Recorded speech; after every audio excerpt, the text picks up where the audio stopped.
Ce fut l'une des plus grandes forteresses de France. Ce qu'il en reste aujourd'hui dans sa partie la plus visible, ce sont ces grands piliers dont certains font plus de 30 mètres de haut. Vestige d'un jeu de paume aux dimensions exceptionnelles. Depuis 2012, une équipe de retraités, membres de l'association Castrum Lordo, travaille à la sécurisation et à la sauvegarde des lieux. Il y a énormément de travail à faire, il y a quelques siècles de travaux, donc on s'est dit par quoi on commence. C'est ça l'important aussi, c'est de savoir dans quel sens on commence.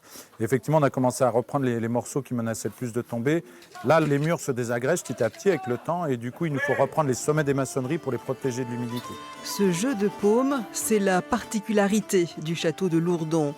Une salle surdimensionnée, 13 mètres sur 40, reconstituée par le Centre de castellologie de Bourgogne.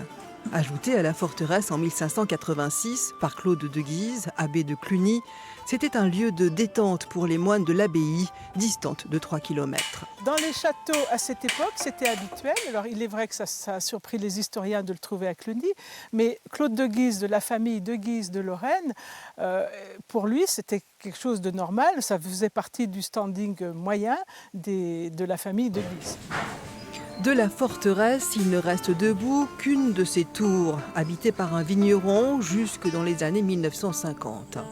Le château a été démoli en 1632 à l'explosif sur décision de Richelieu, après les guerres de religion, pour mettre fin au pillage des campagnes alentours. C'est l'évêque de Mâcon qui a demandé la démolition en 1613, sitôt après la mort de l'abbé Claude de Guise. C'était vraiment un château très très important, quelque chose de gigantesque. Mais quand on voit le gigantisme des constructions de l'abbaye de Cluny, on peut imaginer que les abbés de Cluny avaient sans doute fait ici une forteresse pour les protéger dans les mêmes proportions.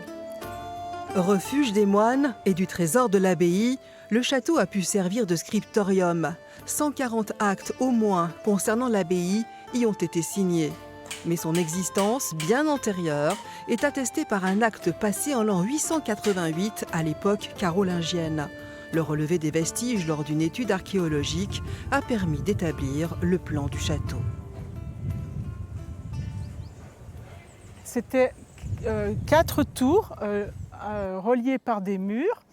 Ici, vous voyez la tour la plus importante. Et en mesurant la courbure et tout, on arrive à retrouver le diamètre, 18 mètres de diamètre. Par comparaison, la tour ronde à Cluny a 10 mètres de diamètre. Donc là, on a une des plus grosses tours, sans doute, du royaume de France. L'enceinte du château couvre une surface de plus de 3 hectares et demi.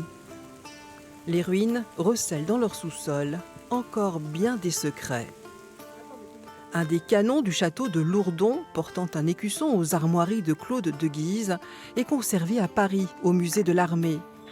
Peu subventionnée, l'association Castrum Lordo finance en partie ses travaux grâce à la vente des vins qu'elle produit, en exploitant une vigne cultivée depuis le Moyen-Âge dans le parc du château. Propriété privée, le site, classé monument historique, ne se visite pas, mais il est ouvert au public lors des Journées européennes du patrimoine.